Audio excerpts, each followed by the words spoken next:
Alors, je vais vous présenter Laurence Le Guen, qui est auteure d'une thèse sur les ouvrages photographiques pour enfants, à paraître le mois prochain aux éditions Mémo sous le titre 150 ans de photolittérature pour la jeunesse. Elle est présidente de l'association Les Amis d'Ergilando et aussi chercheuse associée au laboratoire du CELAM à l'Université de Rennes 2 et membre de l'Afrelos et professeure de lettres. Elle anime le site dédié à la photolittérature jeunesse qui s'appelle Miniflit et publie des comptes rendus d'exposition sur le site Littérature Mode d'Emploi. Ces derniers articles sont consacrés au livre inachevé du photographe Robert Doisneau, à la collaboration Jacques Prévert avec la photographe Hila et aux ouvrages du couple Suzy Pilet et Alexis Perry. Et aujourd'hui, elle nous parlera du patrimoine photographique transmis aux enfants. Et je te cède la parole, Laurence. Merci beaucoup, Marcella. Vous excuserez ma voix un peu nasillarde ou à la Donald Duck. J'ai attrapé le Covid depuis 3 jours, donc je suis un peu embarrassée. Alors d'abord, je tiens à vous remercier d'accueillir au sein de votre séminaire ces réflexions sur la littérature de jeunesse et la transmission de la photographie patrimoniale aux jeunes lecteurs par le biais du livre pour la jeunesse. En effet, au cours de mes années de recherche sur le livre photo illustré pour les plus jeunes, j'ai fait le constat que le livre de photographie avait peu de place sur les rayonnages des bibliothèques enfantines, que ce désamour trouvait peut-être son origine dans la méconnaissance de l'art photographique et qu'une découverte de son langage et de son histoire, prenant appui sur le support du livre, faciliterait peut-être sa réception. En somme, des livres sur la photo pour comprendre d'autres livres phototextuels. Les développements qui vont suivre sont largement alimentés par des entretiens qui sont lisibles sur mon carnet de recherche. Et ces développements vont donc consister à dresser un état des lieux de la production d'ouvrages pour la jeunesse transmettant le patrimoine photographique, vont consister à explorer les grandes tendances des pratiques de publication, à examiner des dispositifs de translation de l'art photographique habituellement exposés dans des galeries ou dans quelques musées vers le support libre. Bien évidemment, cet inventaire sera loin d'être exhaustif. J'ai donc dégagé 3 tendances majeures au sein de la production française des 30 dernières années. En 1992, l'Atelier des enfants du Centre Pompidou publie le premier ouvrage de la collection Révélateur dirigé par Nadine Combé. À l'occasion de la préparation d'une exposition pour le centre sur le thème des feuilles et feuillages, qui ne devait comporter que des peintures et sculptures, elle fait le constat que la photographie est peu représentée dans les expositions, qu'elle demeure un art trop confidentiel, comme elle explique dans l'enregistrement écoutable en ligne du colloque « Le musée, le livre et l'enfant ». Elle lance alors l'idée d'un ouvrage destiné à compléter la liste des œuvres portant sur la thématique de cette exposition. Cet ouvrage, portant sur les feuilles et feuillages en photographie, sera le premier de la collection nommée Révélateur, mot emprunté à la technique de développement photographique. Cette collection donc a pour sous-titre Un premier regard sur les grands photographes, sous-titre qui deviendra ensuite Un premier regard sur la photographie. Au dos de l'objet, un texte précise les objectifs de cette publication, éditée donc par un éditeur musée. Révélateur est une collection destinée à faire découvrir et aimer un des grands arts du XXe siècle, la photographie. Chaque ouvrage, un portfolio, présente, rassemblé autour d'un thème, un choix d'œuvres de photographes de générations, de sensibilités, de techniques diverses, prenant largement appui sur les collections du musée d'art moderne. Des textes courts, des phrases d'auteurs ou extraits de poèmes interrogent les images ou y répondent grâce à une typographie et une mise en page à surprise. La photographie se dévoile progressivement, jouant à cache-cache avec les pages qu'il faut déplier, autant de pièges pour l'œil et le regard. Ce portfolio contient donc 15 à 20 documents photographiques autonomes de format 21-29-7 qui peuvent se déplier en vue de former un paravent ou un triptyque à installer au mur ou sur un bureau et qui permettent à l'enfant de s'approprier les photographies en constituant son propre musée, sa propre exposition dans le cadre de sa chambre. Je m'excuse à ce stade pour la qualité des images qui ont été prises au portable au centre Bermond-Bocquier de Nantes. Une fois passée la double page introductive avec mention des divers auteurs et données thématiques, on trouve séparées les unes des autres des reproductions de photographies en noir et blanc ou couleur, imprimés sur des doubles, triples, voire quadruples pages formant dépliants que le lecteur est invité à ouvrir. Souvent, la page qui ouvre sur l'image photographique centrale comporte une découpe qui fait fenêtre ouverte sur un détail de l'image. Notons que ces notions de jeu, de cache-cache et de surprise sont empruntées à l'univers enfantin et ces pratiques livresques de dévoilement progressif ont déjà été mises en œuvre à l'époque dans les imagiers photographiques très novateurs de la photographe Tana Oban.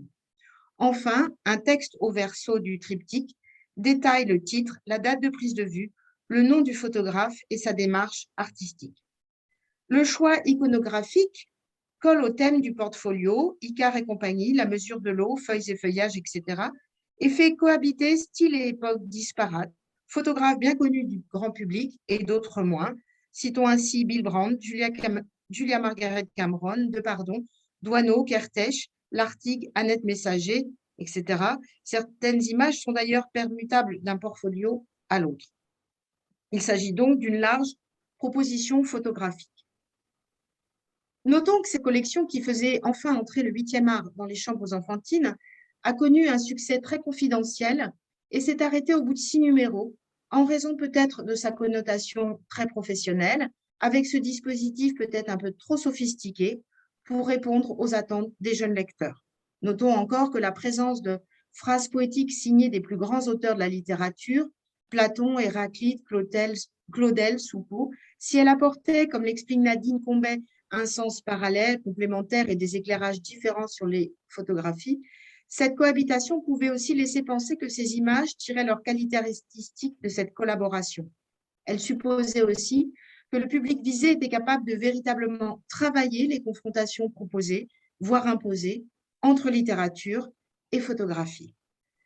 Ce dispositif permettant à l'enfant d'extraire les œuvres de l'objet livre pour les manipuler, les agencer à sa guise, se les approprier et créer son propre espace d'exposition, est repris quelque temps plus tard par la collection Palette, par la maison d'édition Palette, maison d'édition dont la ligne éditoriale depuis 2004 est, je cite, de publier de beaux livres d'art pédagogique et ludique pour permettre le partage et la découverte de 5000 ans d'histoire de l'art en multipliant les rencontres avec les œuvres et les artistes.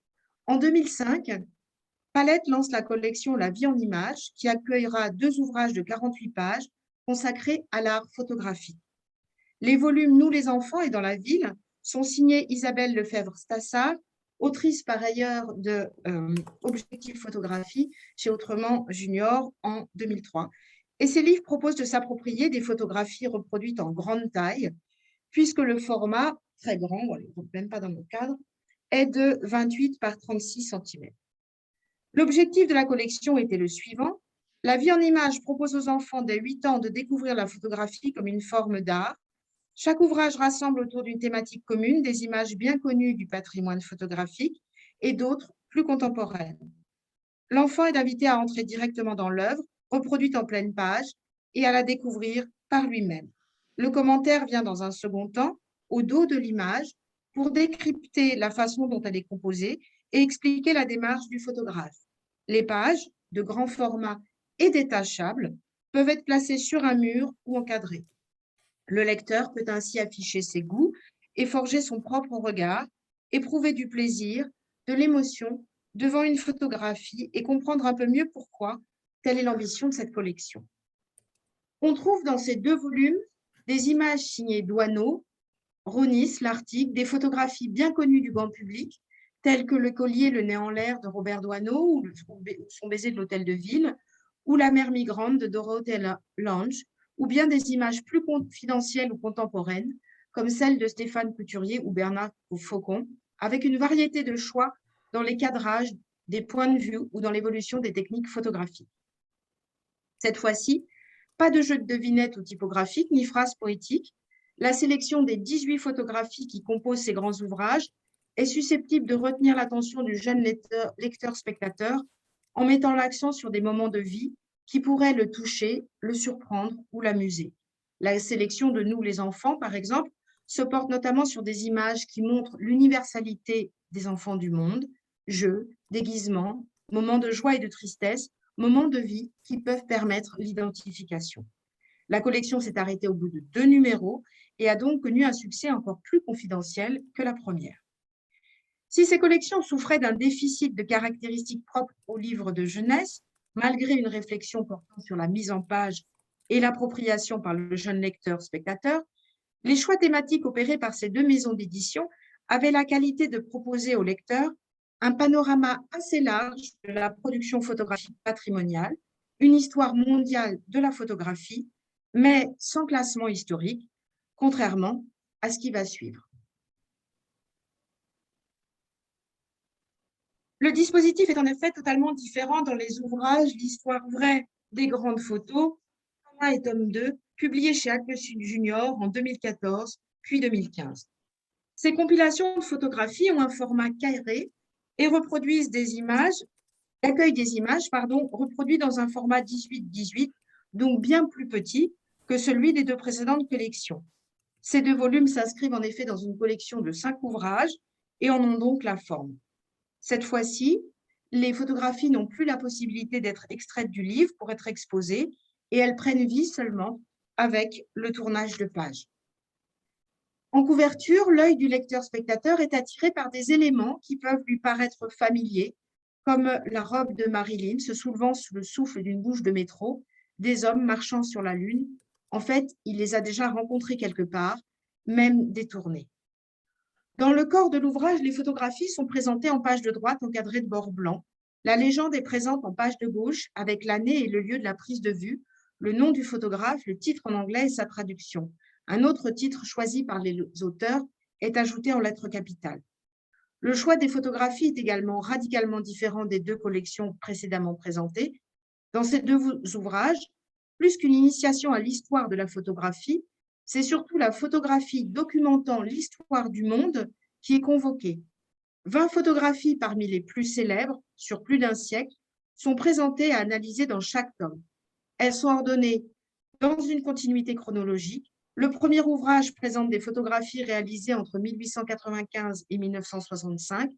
Le second ouvrage démarre en 1965 et l'arrivée de la couleur et s'arrête en 2015 avec la photo de Martin Ariolo prise place de la Nation lors de la marche républicaine du 11 janvier 2015 en hommage aux victimes des attentats contre Charlie Hebdo et l'Hypercacher. Ces pages accueillent portraits de célébrités, moments historiques, mouvements sociaux, des images qui documentent l'histoire du monde. Ce sont, pour plagier le photographe Elliot Erwitt, des images beaucoup utilisées et que l'on peut reconnaître facilement.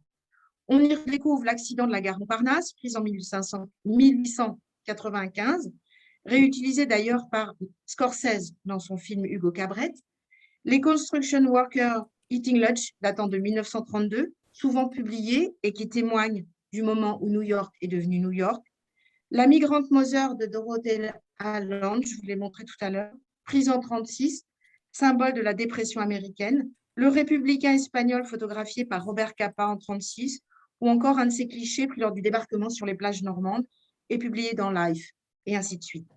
À travers une diversité de thèmes et des tonalités, toutes les photos choisies disent quelque chose de l'époque à laquelle elles ont été prises. Chacune des images est accompagnée d'un texte en regard et dans la double page à suivre. Elles sont décrites dans leur esthétique et leur force symbolique, dans leur contexte historique, et le discours revient sur l'histoire de l'édition des clichés en question et sur ce que sont devenus leurs protagonistes. Il ne s'agit pas cependant d'un livre présentant les grands moments historiques, il n'y a ainsi aucune photographie qui concerne la Première Guerre mondiale, par exemple, parce qu'il n'existe pas de photographie iconique de cette période. Et dans l'interview pour le site Minifleet, David Groison, un des auteurs, est revenu sur cette notion d'iconicité. Pour qu'une photographie soit iconique, m'a-t-il dit, il faut qu'elle soit présente dans la pop culture ou dans l'imaginaire commun, qu'elle soit même parfois détournée, comme vous l'avez vu d'ailleurs, avec l'utilisation qu'en font les Simpsons. L'objectif de ces ouvrages est donc de poser un œil neuf sur ces images, car ces grandes photos, si notre œil les connaît, les repère partout, analyse la répétition des motifs, les jeunes lecteurs n'en savent en général pas grand-chose et surtout pas dire à quelle réalité elles se rapportent. Ce type d'ouvrage consacré aux photos iconiques est une tendance marquée dans les publications pour la jeunesse. Je pourrais citer notamment ces deux ouvrages, Des images qui nous racontent le monde d'Éric Godot, publié en 2007, qui accueille des images de l'agence Magnum, réalisées par de grands maîtres comme Capa, Bresson, Depardon, et qui documente donc la période de 1948 à nos jours. Et il y a également donc ce livre de Philippe Godard, Au bon moment, au bon endroit, qui regroupe 100 ans de photos qui racontent le monde, lié aux éditions Saltimbanque.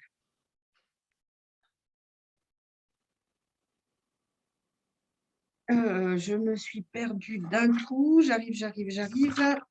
Voilà.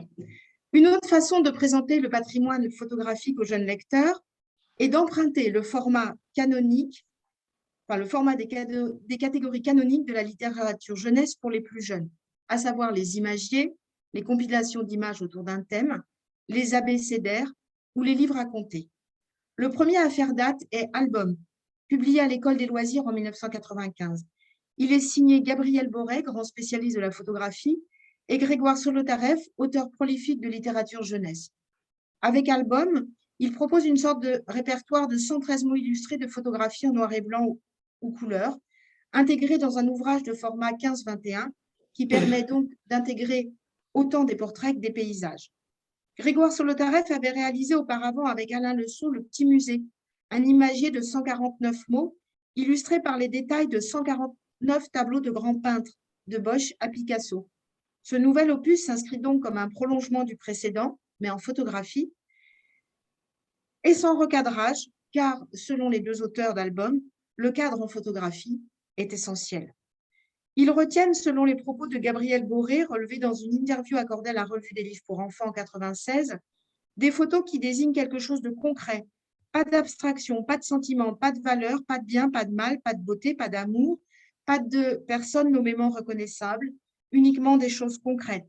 Le choix se porte donc ensuite sur des mots du vocabulaire courant, pas trop éloignés de l'univers des enfants, de l'arbre au classique zèbre, en passant par les cartes à jouer, la map monde, un ours, une plume, et ces mots sont classés en ordre alphabétique. Ils écartent la photo d'un mort, pour ne pas évoquer ce concept trop abstrait, et ils ne représentent pas non plus les gâteaux, bonbons, sapins de Noël, faute de photos satisfaisantes. Pour la couverture, non, peu importe. Les photographies en page de droite sont signées par les grands noms de la photographie française et étrangère, la plus ancienne étant le portrait de Sitting Bull réalisé par Edward Curtis en 1908. On trouve des images de photographes devenus patrimoniaux, dont Abbott, Bouba, Brassailles, Lartigue, Sougès et Strand, et d'autres moins célèbres. Puisque le choix s'est porté sur l'évocation d'un objet, peu d'images de l'ouvrage sont iconiques.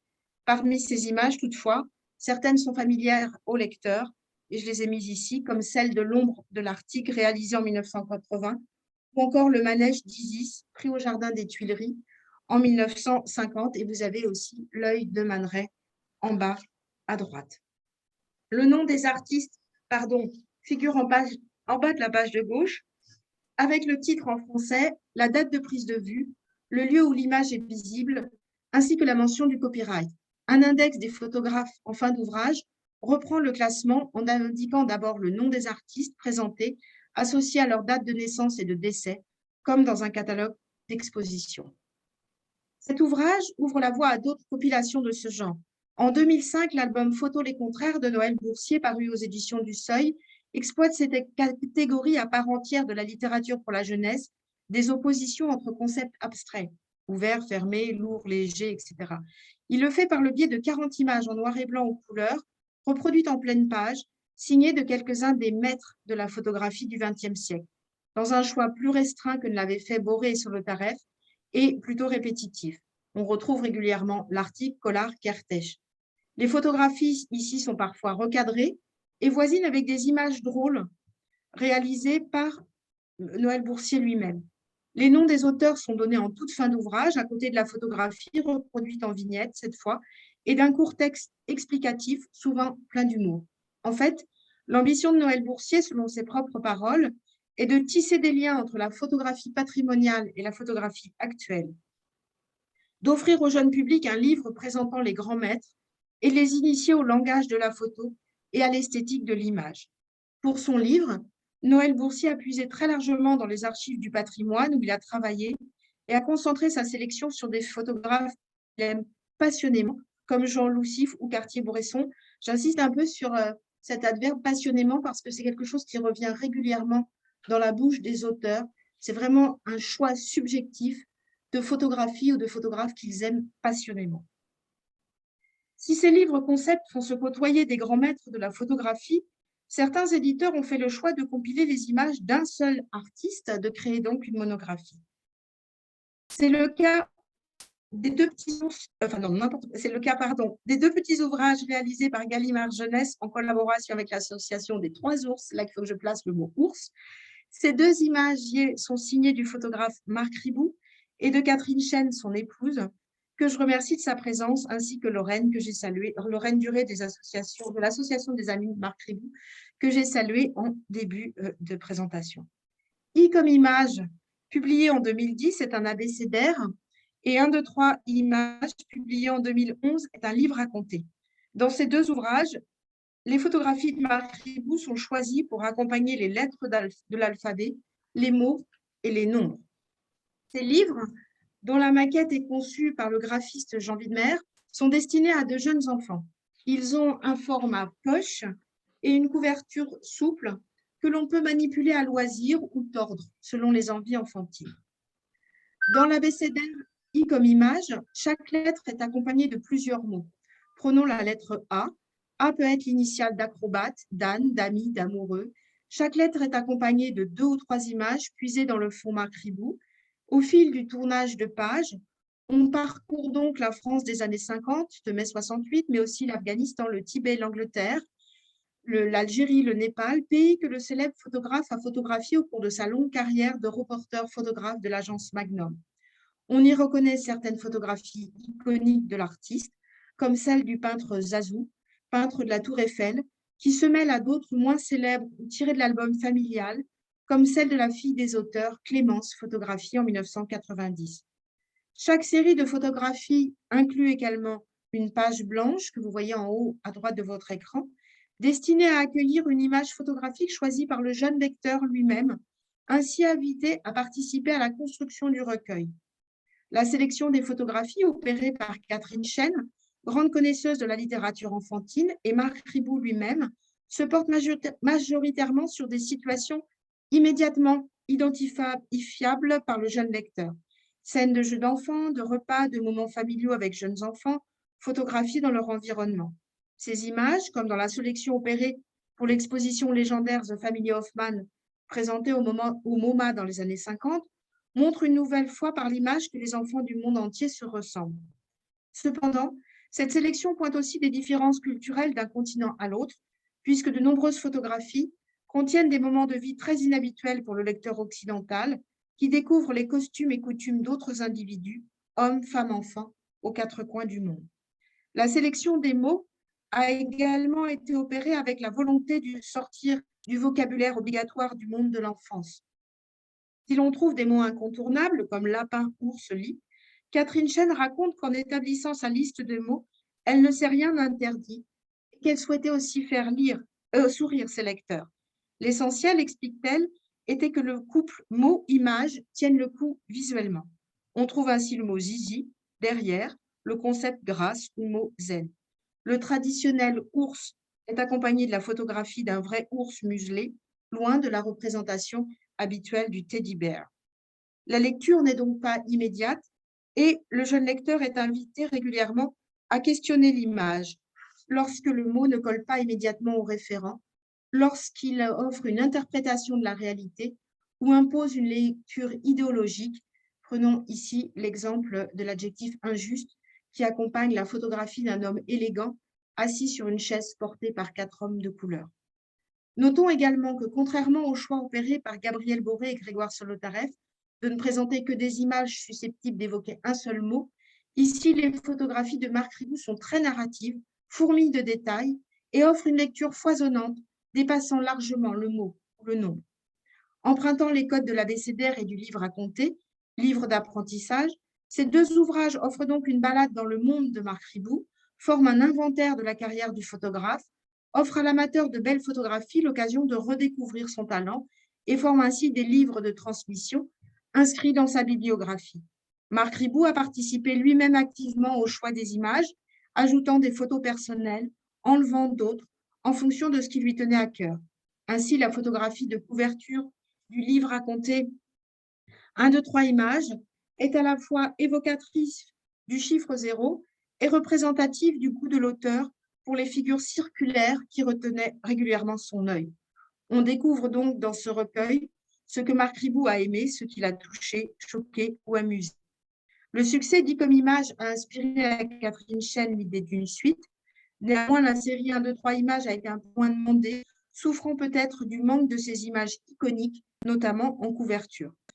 J'ajouterais que la publication du premier recueil a également été accompagnée d'une exposition à la MEP, Icom Image, un abécédaire photographique, pour un parcours découvert dans une sélection de 26 photographies du recueil. Et donc, ce livre fonctionnait peut-être comme une invitation à découvrir ces images dans un musée. J'évoquerai pour finir la réédition d'ouvrages patrimoniaux.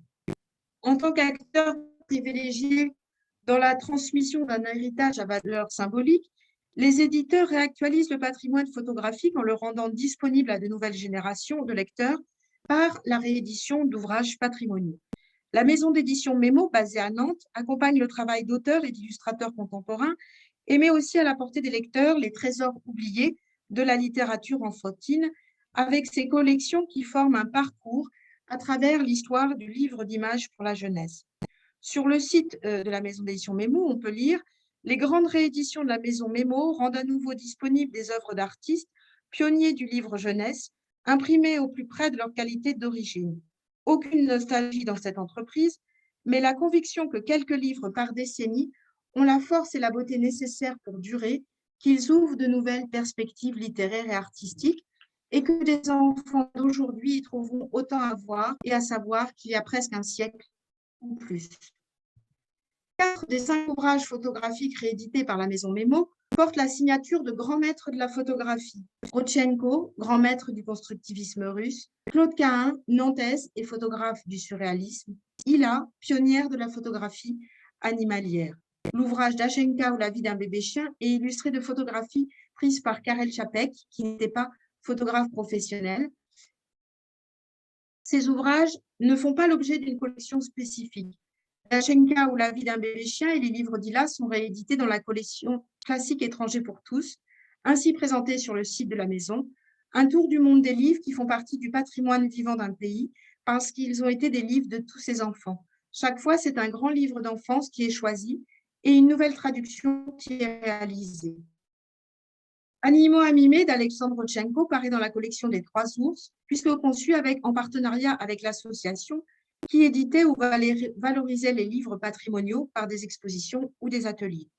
Pour chacune de ces rééditions, les éditions Mémo choisissent de les éditer au plus près de l'intention des auteurs, se rendant le livre Animaux animés à Moscou pour numériser les plaques de verre chez l'héritier d'Alexandre Rodchenko, réimprimant les photographies sans les recadrer. Vous pouvez voir une ampoule et une lampe là, qui sont pendues juste sur la petite scène, insérant des pages de garde qui reprennent les motifs réalisés par l'artiste Barbara Stepanova, compagne du photographe, faisant traduire les comptines de Serge Tretiakov du russe au français. Les éditions Mémo ont même fabriqué une maquette d'édition d'animaux à monter soi-même, œuvrant là dans le sens des publications soviétiques pour enfants des années 20, qui mettent le lecteur au sein de sa lecture et qui aiguisent sa curiosité. Pour la réédition des 2 petits ours, de la photographe Hilla, les éditions Mémo mettent au point un procédé d'impression en 2 noirs, un gris, un pantone, sur un papier ivoire qui donne une qualité proche de l'impression de l'héliogravure de l'époque, respectant ainsi l'extrême attention que la photographe Hilla apportait elle-même à la mise en page de ses ouvrages. Ils utilisent même le texte imaginé par Hilla elle-même pour l'édition américaine, et non le texte de l'édition suisse porté par la Guilde du Livre et écrit par Colette Falconet. Toutes les rééditions réalisées par la maison d'édition nantaise s'appuient sur le travail des spécialistes des courants artistiques ou des artistes réédités pour comprendre la technique de chaque époque et recontextualiser la publication originale des œuvres. Des postfaces qui s'adressent au second lectorat de ces ouvrages, l'adulte prescripteur, complètent la réédition. Resitue Alexandre Rodchenko et Hilla dans l'histoire de la photographie du XXe siècle. accueille des reproductions de documents personnels, des portraits des artistes en action, leur donne la parole, inclut des anecdotes relatives à l'acte créatif. Dans la postface qui accompagne la réédition d'Animaux animés, c'est le petit-fils d'Alexandre Rodchenko, Alexandre Lavantiev, qui livre des informations sur la réalisation des clichés ou celle des figurines de papier. Pour la réédition de Ils l'ont tous vu, il appelle à Pamela Elia, spécialiste de Margaret Wise Brown, et à moi-même pour donner des informations sur Ila. Ainsi, le lecteur n'a pas seulement dans ses mains un beau livre à lire, mais un document historique. Ainsi, les expérimentations plastiques et photographiques d'Alexandre Rodchenko ne sont pas cantonnées aux expositions consacrées aux avant-gardes photographiques du MoMA ou du jeu de paume, mais sont mises à la portée des mains des plus jeunes. Ainsi, la photographe animalière Ila, célèbre des deux côtés de l'Atlantique dans les années 50 pour la beauté de ses photographies d'animaux facétieux et expressifs, sort-elle de l'oubli. Seul le cœur de Claude Cahun, édité en 2004, ne comporte pas de postface, puisqu'il est édité en fac-similé. Mais le biographe de la photographe nantaise, François Leperlier, apporte dans le dossier de presse, complété par un répertoire des fleurs nommées dans l'ouvrage, nombre de précisions sur la réalisation de ce livre. Il inscrit également cet ouvrage dans le processus récent de redécouverte de l'artiste nantaise, inscrivant ce livre comme l'ultime maillon constituant le cycle de publication des œuvres littéraires et photographiques de Claude Cahun, commencé 10 ans auparavant. Il faudrait encore évoquer quelques ouvrages pour que ce panorama des ouvrages destinés à transmettre le patrimoine photographique soit presque complet, comme ce Tic-Tac, édité par la maison d'édition L'Élan Vert dans la collection Pont des Arts. L'album est inspiré de cette photographie de Robert Doisneau, Le cadran scolaire, prise en 1957. C'est le seul ouvrage de cette collection consacré à la photographie d'ailleurs. Cet ouvrage, à la croisée de l'album et du livre sur l'art, prend appui sur un détail de la photographie pour construire une fiction et se faisant plonger au cœur des choix du photographe humaniste dont la photographie est reproduite à la toute fin de l'album. Il faudrait encore évoquer l'album de bande dessinée, Toute première photo, qui présente la vie de Nicéphore Niepce et ses inventions, dont celle de la première photographie. Je viens également de découvrir cette biographie dessinée, consacrée à Viviane Meyer et éditée à l'occasion de la rétrospective mondiale et de l'engouement pour cette artiste mystérieuse. On pourrait encore citer quelques revues pour enfants éditées et vendues à l'occasion de la grande exposition et qui offrent la possibilité de garder une trace de la visite. Tous ces ouvrages, dans leur diversité générique, fonctionnent comme des vecteurs de transmission, tendent des ponts entre l'art photographique patrimonial et l'enfant. Ils sont souvent le fait d'auteurs passionnés, connaisseurs et passeurs de l'art photographique, de ses courants et de son histoire, mais aussi le fait d'éditeurs militants engagés dans la transmission d'un patrimoine artistique ou littéraire. Ils sont rarement la création de musées et fonctionnent rarement comme des traces d'une visite ou d'une préparation à celle-ci. La diversité des productions énumérées au cours de cet exposé ne doit pas laisser penser que ces ouvrages sont légion et qu'ils connaissent un grand succès.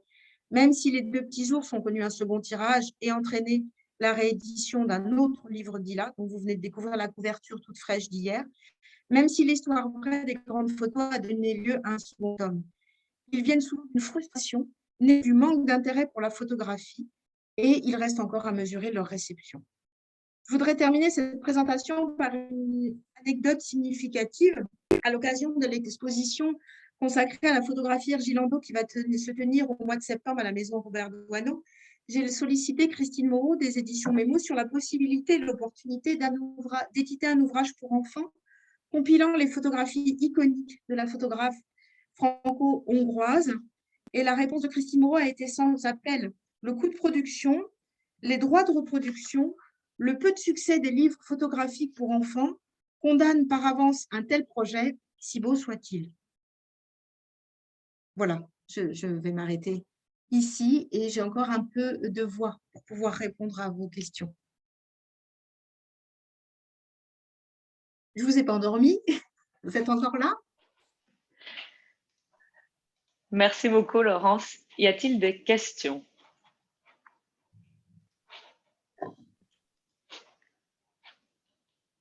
Alors, je vois des applaudissements et la fête. Moi, je voudrais demander, alors, c'est peut-être que j'ai raté l'un ou l'autre détail, j'espère que non, mais je voulais savoir si dans ces textes qui transmettent la photographie aux enfants, est-ce qu'il y a des textes pédagogiques qui soulignent la singularité de la photographie, par exemple, par rapport à d'autres arts et qui apprennent aux enfants à apprécier la photographie selon des critères qui s'appliquent à cet art en particulier? Peu de choses sur la technique photographique en elle-même, peu de choses sur le langage photographique, enfin de la pratique photographique. Dans, ces, euh, dans la collection Révélateur, on a quelques allusions aux pratiques et aux techniques de chaque photographe, et dans celle-ci aussi, dans cette collection, mais c'est vraiment très court en fait. C'est vraiment très court. Il faut aller chercher encore une autre catégorie d'ouvrages qui expliquent le langage photographique ou la technique photographique. Et ça, c'est encore un autre champ à étudier avec plus un vocabulaire plus spécifique. Mais le vocabulaire spécifique à la technique photographique, c'est ça, ou à l'étude d'une photographie, on le trouve peu dans les images dont j'ai parlé.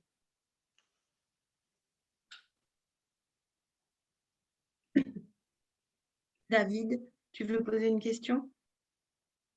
Ouais, je veux bien.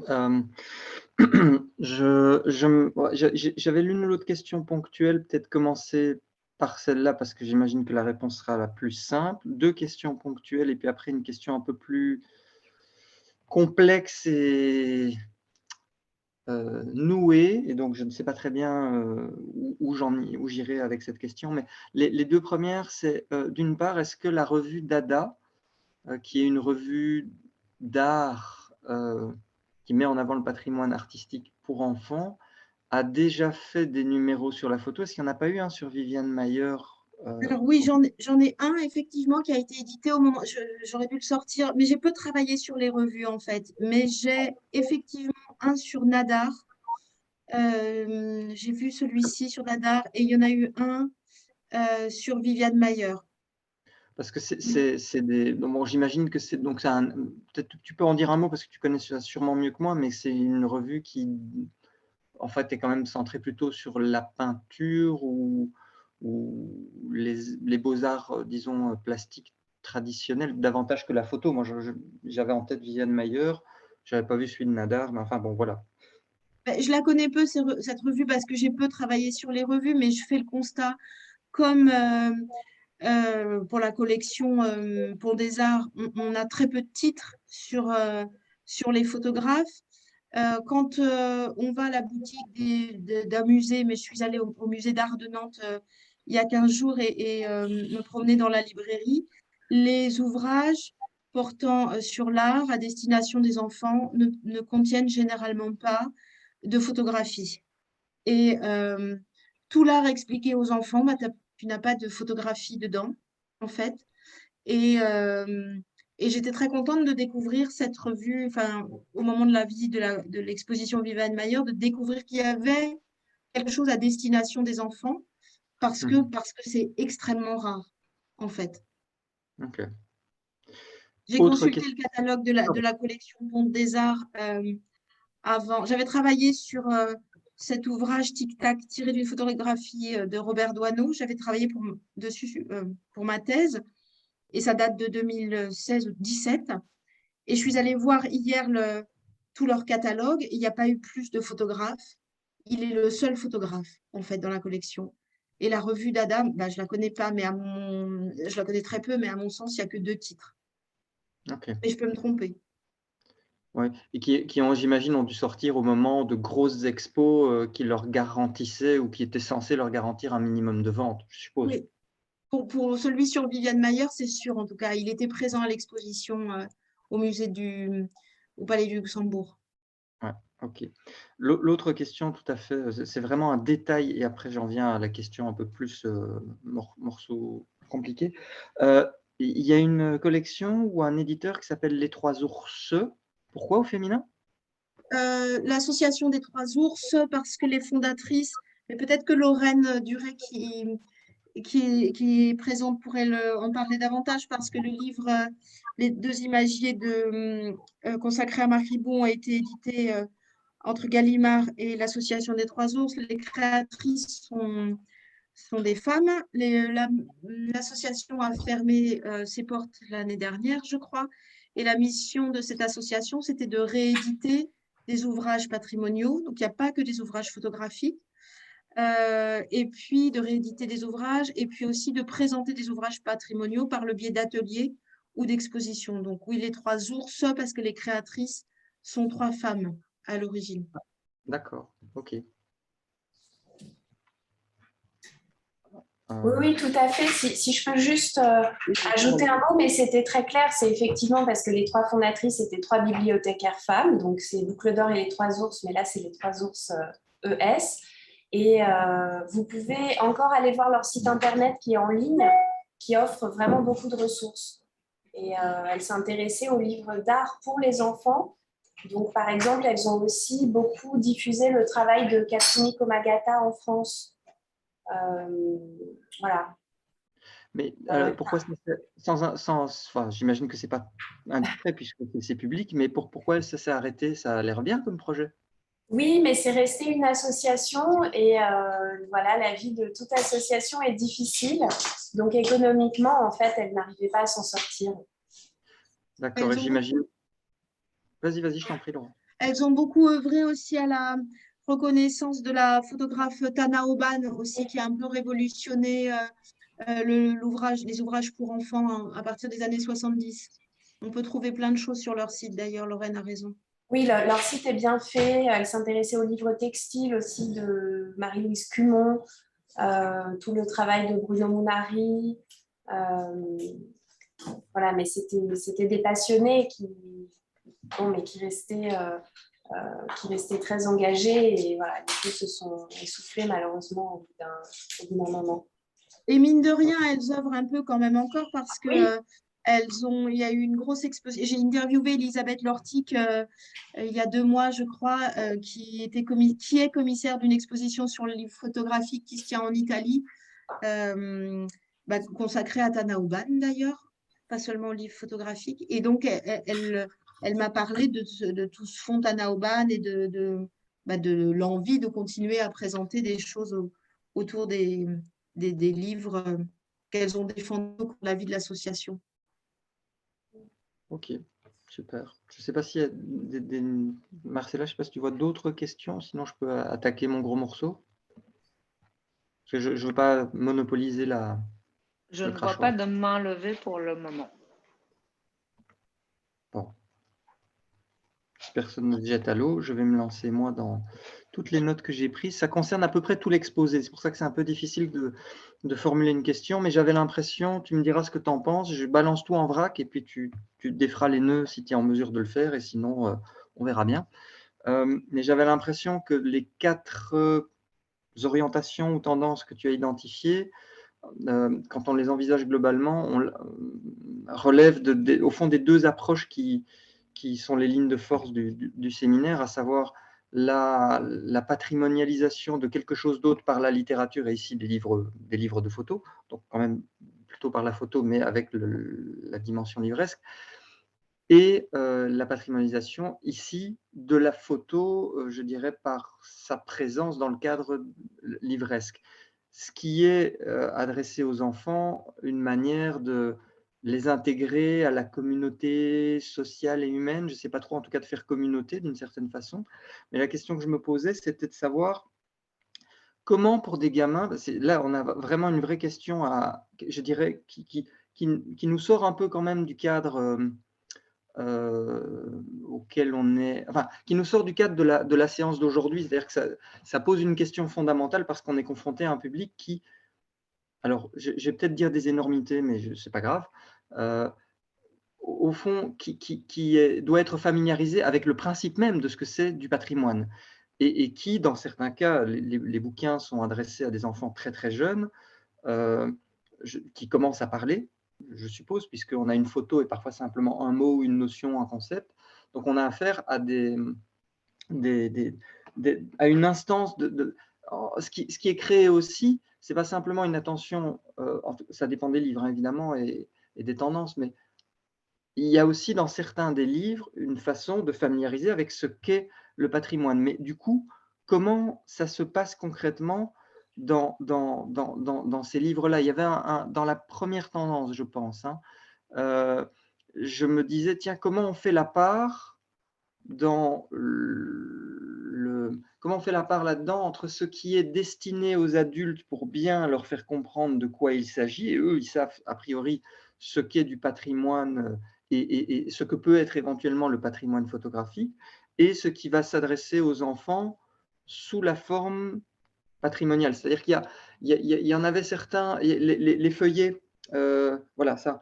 J'ai l'impression que les informations qui arriment un objet, ici des images, dans le champ patrimonial avec la référence à l'auteur, la date, etc., est relativement discrète, alors que dans un livre, dans des livres un peu plus loin dans ton PowerPoint, là, il y avait tout je crois que c'est cela effectivement, voilà, tout un accompagnement textuel, mais j'ai l'impression qu'on ne s'adresse pas tout à fait au même public, Non, et tu as je me complètement demande aussi, raison. je me Et demande j'aurais aussi dû le préciser.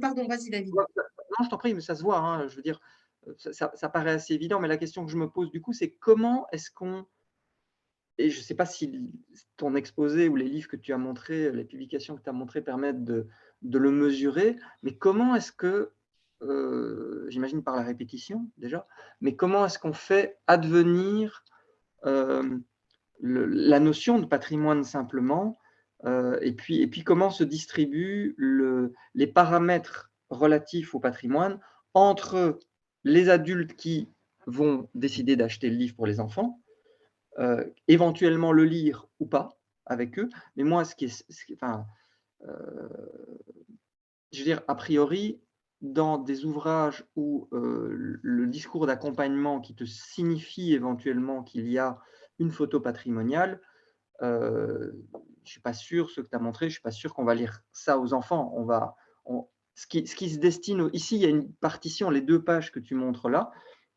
la double page ouverte, ça s'adresse a priori plutôt pas aux enfants qui sont le public cible de l'ouvrage. Donc voilà, il y a une espèce de partition comme ça qui m'interrogeait un peu. Je vais reparcourir mes notes parce que je dis beaucoup de choses, mais voilà, par exemple, j'ai un exemple qui me vient en tête parce que, Fanny, donc ma compagne, pour ceux qui ne la connaissent pas, et qui est éditrice, jeunesse, est allée faire une animation dans une école à Bruxelles, et c'est marrant, c'est un peu le même genre de bouquin, sauf que c'était un bouquin sur Monet. Et donc les enfants n'avaient aucune idée de qui était Monet. Je crois qu'il devait avoir 8-9 ans, plutôt quartier défavorisé, donc probablement pas régulièrement emmené dans des musées de peinture. Et ils lui demandaient, voilà, est-ce que vous êtes connue en tant qu'éditrice? Ça, c'était vraiment des questions importantes pour eux. Elle dit non. L'autrice du bouquin, un peu. Et puis alors Monet, ah oui, vachement. Mais eux, ils n'avaient aucune idée avant l'animation et la découverte du bouquin, de qui pouvait bien être Monet.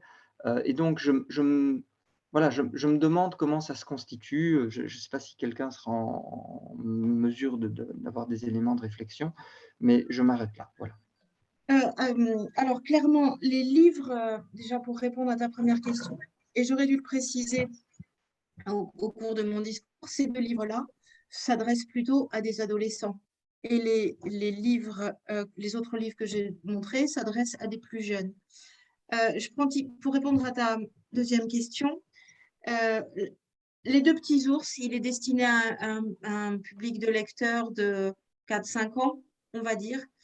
La double page qui concerne la présentation d'Hilar, son apport à l'histoire de la photographie, en général, elle est vraiment adressée au 2e lecteur des ouvrages, c'est-à-dire l'adulte. Là, ils ne vont pas retenir grand-chose ni s'intéresser forcément à ce que contient cette double page, et les jeunes lecteurs vont s'intéresser vraiment à cette histoire d'ours qui rencontre d'autres animaux. La dimension patrimoniale de cet ouvrage, le fait qu'il ait été édité déjà en 1950 et que Hilla a été une photographe super célèbre, je pense qu'à 4-5 ans, cela les touche peu, sauf si le discours de l'adulte arrive à synthétiser et a apporté des éléments disant que c'était une photographe très connue. Et d'ailleurs, tu vois, dans ce texte, enfin, on peut le lire ensemble, mais c'est moi qui ai écrit ce texte, donc je sais un peu qu'il est adressé vraiment aux adultes. Il apporte des éléments vraiment pour les adultes. Donc, cette dimension patrimoniale, je pense qu'il la mesure peu. Ceci étant, je me faisais la réflexion que dans tous les ouvrages que je vous ai montrés, on retrouve des photographies qui reviennent régulièrement, des photographies de Douaneau, des photographies de l'Artigue. Et je pense que si l'enfant est confronté régulièrement à ces photographies, et si le discours du lecteur prescripteur précise qu'il s'agit de photographes importantes, c'est comme ça que l'enfant va enregistrer qu'il s'agit d'un patrimoine photographique.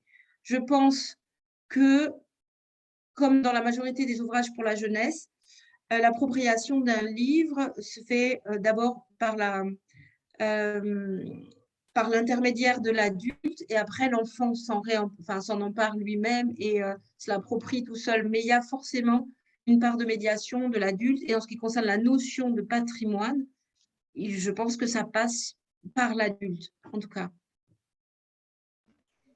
Et j'espère, enfin en tout cas en ayant travaillé sur ces livres, ils sont peu nombreux, encore une fois, j'espère s'ils se trouvent sur les bibliothèques, sur les rayonnages des bibliothèques des chambres, qu'ils peuvent amener les enfants à aller voir des photographies dans les musées quand il y en a, quand elles sont présentées, et que voilà, ça va créer une habitude au même titre que s'ils sont habitués à être confrontés à des livres portant sur l'art. Mais par exemple, il faudrait qu'il y en ait. Vas-y.